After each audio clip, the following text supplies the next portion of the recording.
Welcome to the Quick 10 podcast, brought to you by Cuick, focusing on all things FedCon and cyber defense from different perspectives and different personalities, all in 10-ish minutes. Here's your host, Derek White.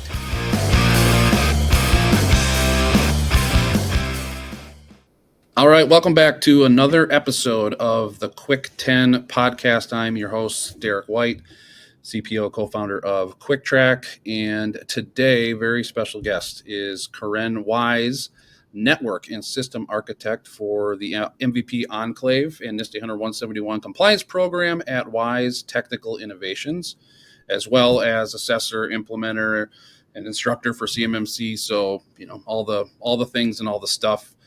Karen, thanks for being here today. Thanks for having me. I'm really glad to be here. Yes, this is going to be a good topic. We're going to get into scope and boundaries and things that just need to be clarified for people's compliance programs and someday passing their assessment. But before we get started on that, quick reminder, as always, subscribe, follow along. All previous episodes of the podcast can be found on our website, www.cuicktrack.com, through our social media, YouTube, etc., etc. So, Karen, are you ready to talk about scope and boundaries that impact an organization's compliance program? Yes, it's my favorite topic. Yes, okay, that's why you're on. Good. So let's start with it from the front. Common misunderstandings about boundaries in scope, including things like alternative workplaces and workspaces, I should say. So talk a little bit about that before we kind of dive a little bit more into some details. I always like to start with just kind of the foundation and just saying that, 80171 is kind of a really cool story about how to create a secure environment. And it's in alphabetical order. So a lot of people think it goes in the order it's supposed to be done, but really not necessarily. The systems and communication domain, that's where we start with our boundaries, right? This is where we have a technical solution that has boundaries, which is the very first control there. And it tells us what's supposed to happen at a boundary. And it tells us that we're supposed to monitor, protect, detect and really control that flow of traffic at this boundary that we're supposed to have in a covered space or in an 80171 compliance space. And so I always start there. And then I always tell people, go to the definition of a boundary in NIST. I'm a big NIST person. Just look at what the definition comes up at. A boundary requires a boundary protection device, and it tells you what it believes qualifies as a boundary protection device, which would be something like a rule, something that can apply a rule set and filter and accept and reject certain types of traffic. And they mention firewalls and gateways and layer 3 and above type devices. And so that's where I always tell people to start, is to start with that first control in the SC domain and to start with the definitions that NIST has given us. And 800-160 is also a very awesome companion that's mentioned a lot in the new rule and is incorporated by reference. Well, yeah, so NIST 160, for those that don't know, that is what exactly? That is, Dr. Ross puts a lot out on LinkedIn. He is the writer of, a lot of these very important NIST documents that we use in CMMC, and that one's a systems security engineering approach. So it really is a network and systems engineering document and is a very important companion to NIST SP 800-171. And it's got all the details that we all want to forget, and it that we tend to interpret it a lot of different ways. But if you go back to that, you would have a lot of your questions answered. Yeah, for sure. No, that's an example of a resource that doesn't get mentioned enough in the wild. It gets mentioned plenty now that it's in the rule, but has been something people in your position, those that have been through the ringer on this over the years, is a great resource for sure. So when it comes down to then, let's just say scenario is I'm customer A or a customer of a prime A, and I'm trying to figure this all out with what I have today versus what I don't. And I do have multiple contracts. I do have some that have the requirements for protecting CY and some they don't. I've got multiple locations. We make it here, we ship it there. So what are some of those nuances then there where you see common common, we'll say maybe misdirection or common mistakes, but also commonalities that if this is the case, then this is very best practice. Can you get into some of that on just how that impacts a company? Yeah.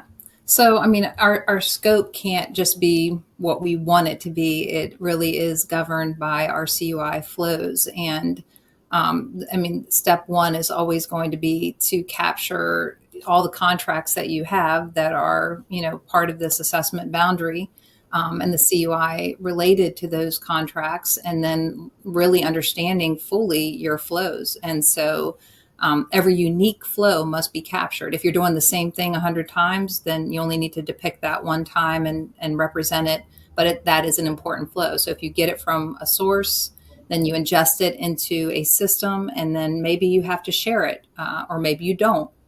That's an example of a flow, and all of that needs to be captured. What are these systems along the way, and what is that pathway, and all of the things that CUI kind of touches and hits and transverses through.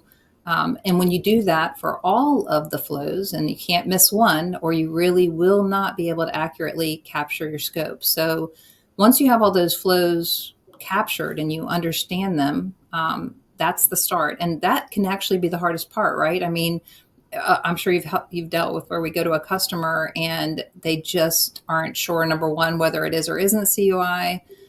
They are not sure about all their different contracts and the way that people are working with it. And I'm always like, let's go talk to them. Let's go talk to the worker bee. We need to, and they keep putting me with, these other people. And I'm like, no, we need to go talk to the people who work with the CUI. We need to understand exactly what they do, even if it's a site visit out to a plant on the floor and watching them, in the machine shop. That can actually reveal a lot about their flows. And sometimes it's good news for the company where they thought it was much more complex or had these elements that were mandatory, and you're like, oh, they don't actually have to do that. This flow could be much different. And so that was the second part I was going to say is when you've captured all your flows, you might also realize that these flows could be different, and that could help you with scoping. And you could choke some of this back or eliminate bad behaviors or reduce scope. But at the end of the day, we know that where that CUI is flowing is going to be in scope. And there's certain things that 800-171 tells us have to happen once we have areas that are in scope or people or facilities. And so thank you for bringing up the topic of user behavior, because that with the word boundary, that, if you peel it down to what that means is defined boundaries. So that's anything, whether we're talking about data or sheep, the boundaries that are keeping that stuff contained is what makes it so that you know where it's at. Then you can protect it. And user behavior becomes difficult a lot of times because the users are usually the ones that get targeted in a lot of cases for, misbehavior ends up where data then is out of a boundary and then no one knows it. And that's kind of the point of what NIST 171 wants to do. But there's education there. And when you get into multiple locations, like you said, the worker bees and, my responsibility is to come in and do my job. Those people are typically not cybersecurity compliance experts on what they're doing. But if you strip down the details and get the process flows and workflows into order, it can be challenging, but those worker bees are the ones that are handling. And sometimes it is as simple as a discussion of what is it that you do, and then we're go from here. And that I think that gets lost a lot because it's overwhelming, but it is a topic that you're right, starting at the beginning, starting at the basics, and talk to your people. And then you're right, sometimes, well, maybe Jimmy and Susie don't have to do that because it doesn't need to be part of the flow. So that's you reminded me of one thing that I wanted to say, that with the boundaries, people are always like, well, what is it a boundary around? I mean, because if you're really new to this and you're not a network or systems engineer, you can really break it down to people quite simply. A boundary is the outer shell of a covered space, and a covered space, often is within an enterprise environment. It could be the whole enterprise environment, but it means that everything inside that boundary is 800-171 compliant. That is a covered space, right? Mm-hmm. And the second you go to the other side of that boundary, you're now external. And the only appropriate protection for information outside of a covered space is things like FIPS 140-2 encryption. And so you really could draw little bubbles around your covered spaces. It might, for a small company, just be one covered space with systems that process, store, and transmit.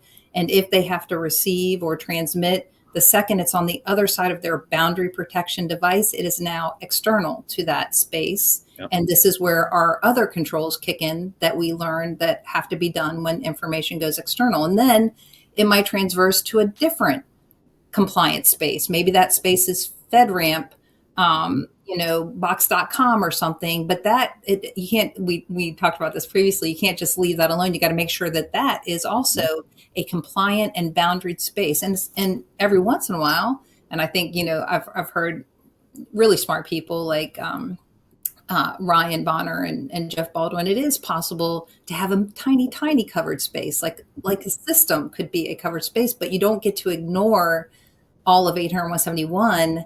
You still have to have the boundary, even if it is a micro boundary around a system. If you're saying, it's just this system at a home that is going to be in scope, you've got to be really careful not to break 80171 when you get into those situations and find yourself without a boundary where CUI is at.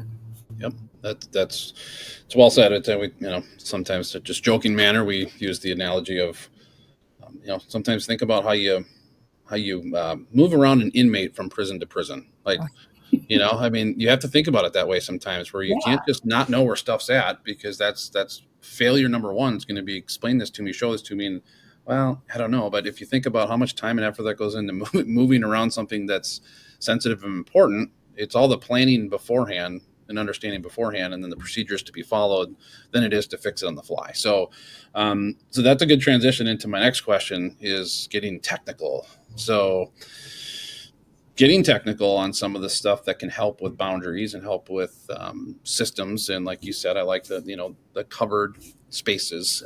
What are some of the more important components and, solid, we'll call it solid technical solutions out there that people can think about or understand or do research on and see if it fits their flows? Good. So, I think the buzzword and the popular term is enclave. And I just can't tell you enough how often I see that word used, and it is not an enclave, simply because it does not create the boundary that we're talking about. So an enclave, if done properly, would have, like when I've been through several JSVAs and we've brought our enclave there, and they spend days and days and days in that enclave. They spend all that time looking at the gateway, the rule set, the SIM, we could go on and on and on. Everything that you would ever assess on-prem with routers and switches and connecting, components, that is all assessed the same way when you create a true enclave. We've got so many people that are going straight from their home computer up to GCC High, and they say, oh, I've got an enclave. I bought a GCC High license. No, you don't have any. There are a whole bunch of controls that are not being met in that situation. And we don't just forgo controls or throw them away because we're sitting someplace different. They, in general, most of them have to be met. Okay, yeah, and right. And the same thing can be said about buying separate tools to do different things that can help you meet compliance. And there's encryption tools for sending it to my customer. And great. FIPS 140-2, great. But like, how is that, and where's the control? Who's responsible? And a lot of that is the stuff we were talking about beforehand on, maybe the approach is you're on your way, finish it up. Maybe it is the enclave, maybe it's not. So that was just my opinion on that. So I know you were going there, but anything else to add there before we move on? I was just going to say, you don't have to do an enclave. You can go enterprise, and a lot of companies have to go enterprise. And there's a freedom to be had in securing your entire enterprise environment. It's a much different approach and absolutely necessary for a lot of companies. And that is, again, going to have a main boundary, and it may have a bunch of internal boundaries where different projects are being done and need to know is achieved, and least privilege is achieved in those larger environments. And in smaller environments, they might be able to do a cloud enclave or even an on-prem enclave, where they just kind of limit those flows to smaller areas or limit them to the cloud 100%, is something that a lot of people are trying to do to reduce scope and have a simpler assessment and maybe a simpler workflow. Yeah, I mean the old mindset of when the cloud became a thing, right?